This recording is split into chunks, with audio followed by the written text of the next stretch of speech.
3월 소비자 물가 상승률이 4%대를 기록했습니다. 물가가 4%대 상승률을 보인 것은 2011년 12월의 4.2% 이후 10년 3개월 만인데요. 뭐니 해도 가장 중요한 문제는 먹고 사는 문제인데 여기에 지금 빨간불이 들어왔다 이렇게 봐야 될 것 같은데요. 이 문제 어떻게 봐야 되는 건지 어떤 대책이 있는 건지 이분 연결해서 좀 도움 말씀 들어보겠습니다. 한국은행 금융통화위원을 지낸 분인데요.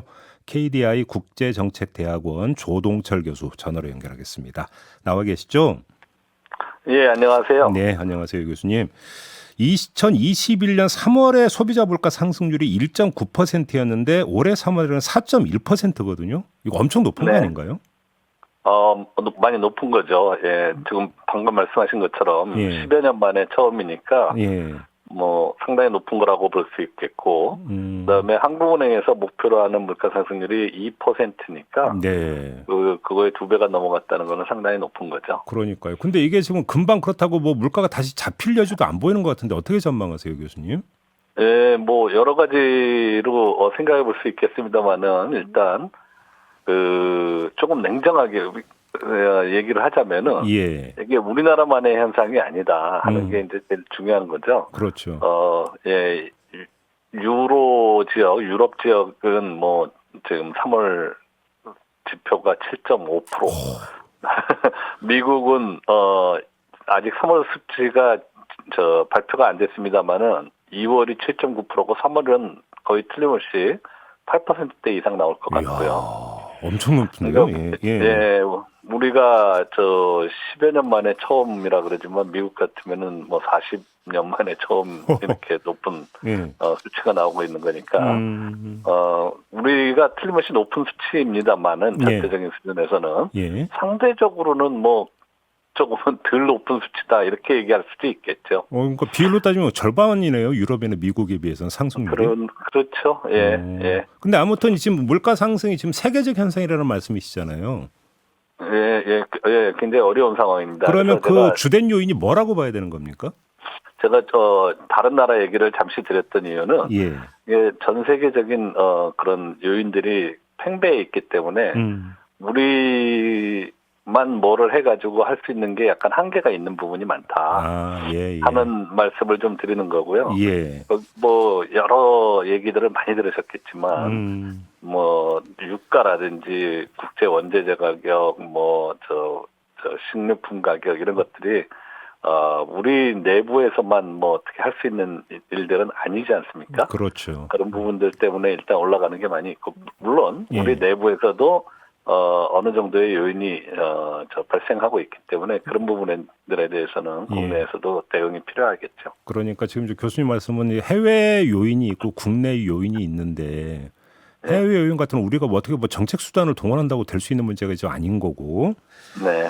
자, 그러면 일단은 좀 그럼에도 불구하고 상승률 증가세를 둔화라도 시켜야 되니까 이제 가용할 수 있는 모든 정책 수단을 동원을 해야 되는데 지금 정부 안팎에서 나오는 이야기를 보니까 유류세 30% 인하를 7월까지 확대하고 전기요금과 가스요금, 통행료 등을 동결한다. 이런 방안이 지금 이야기되고 있다는데 이게 어느 정도로까지 좀 영향을 미칠 수 있다고 뭔가 진단을 하세요? 솔직히 말씀드리면 대세를 어떻게 하기는 힘들죠. 그렇지만 뭐 정부 입장에서 할 수 있는 일을 하겠다 하는 의지를 표현하는 정도다 이렇게 볼 수 있겠고요. 뭐 그와 같은 대책만으로 이 인플레이션 문제를 상당히 오랜 기간 잡고 있기는 어려운 거죠. 그러니까 말 그대로 지금 이 대책은 틀어막는 거잖아요. 그렇죠. 오래 가기는 힘들죠. 그러니까 이게 또 언젠가는 그럼 또 올려줘야 된다는 이야기가 되니까 나중에 가면 또 한꺼번에 올리면 또 문제가 발생할 수 있는 거 아닙니까? 뭐 그럴 수도 있죠. 그렇기 때문에 이제 가장 중요한 게 뭐 인플레이션에 대응하는 첫 번째 대응은 어느 나라에서나 통화 당국을 쳐다봅니다. 결국은 금리 정책이라고 봐야 되는 겁니까? 그게 가장 중요할 거고 그다음에 재정 정책이 같이 필요하고요. 금리와 재정. 지금 그 말씀하시니까 좀 하나하나 좀 여쭤볼게요. 그러면 금리를 올려야 된다라는 이야기가 물론 그러니까 나오는 건 저도 알고 있는데요. 그러면 또 다른 여파가 그러니까 미치는 거 아니겠습니까? 그 문제가? 자, 제가 조금 더 냉정하게 다시 네. 한번 얘기를 하자면은 예. 모든 대책에는 항상 비용이 들어갑니다. 그렇죠. 예, 그래서 인플레이션 대책을 한다면은 그 지금 말씀하신 것처럼 예. 금리를 올린다 이러면은 그동안 빚을 늘려오신 분들한테는 상당히 부담스러운 거죠. 그렇죠. 예, 그렇지만 이 비용이 들어가지 않는 대책이라는 건 없기 때문에 예. 그 중간에서 어느 쪽으로 방향을 잡아가는 것이 그래도 사회 전체적으로 이 비용이 좀 작겠느냐 하는 거를 계속 이렇게 모니터링하면서 득실을 따져봐야 된다는 거죠. 예, 결정할 수밖에 없는 거죠. 근데 이제 금리를 올리더라도 어느 속도로 어느 정도로 올리느냐가 중요한 것 같은데 뭐 미국에서 전해지는 뉴스 보니까 한꺼번에 0.5% 포인트 막 팍팍 올릴 수도 있다는 이야기가 나오던데 혹시 우리도 이렇게 해야 된다고 보십니까?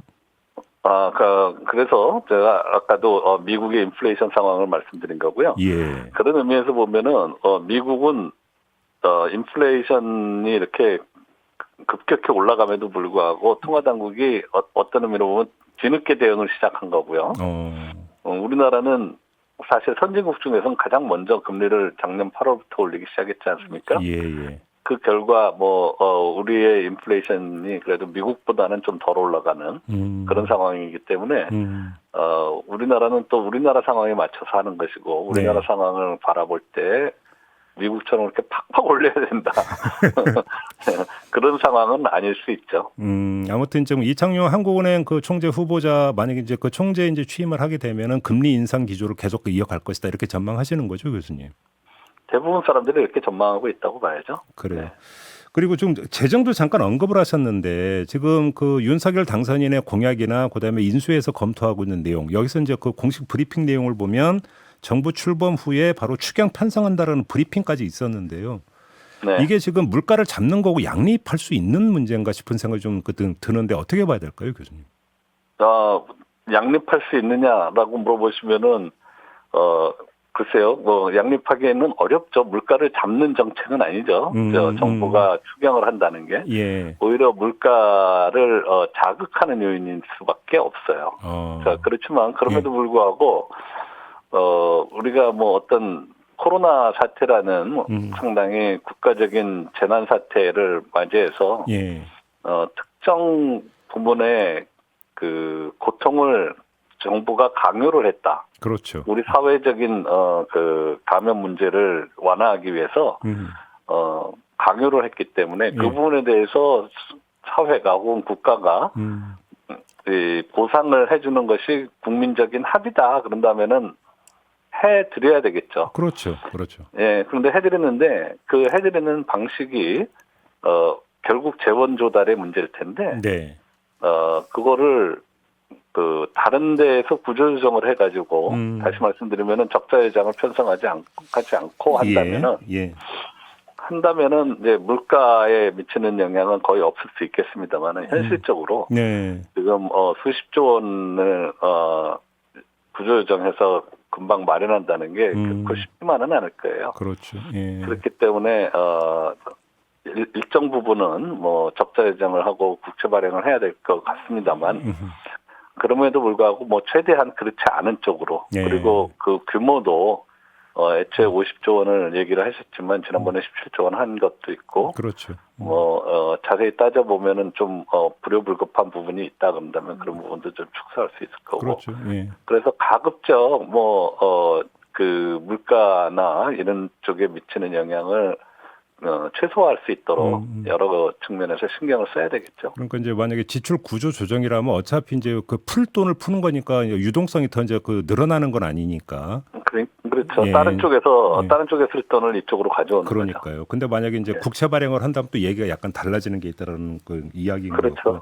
지금 또 한 가지가 이제 부동산 그 주택 대출 규제를 완화한다라고 하는 방향성도 잡은 것 같은데 이러면 유동성이 늘어나고 이게 물가에 또 영향을 미치는 거 아닙니까?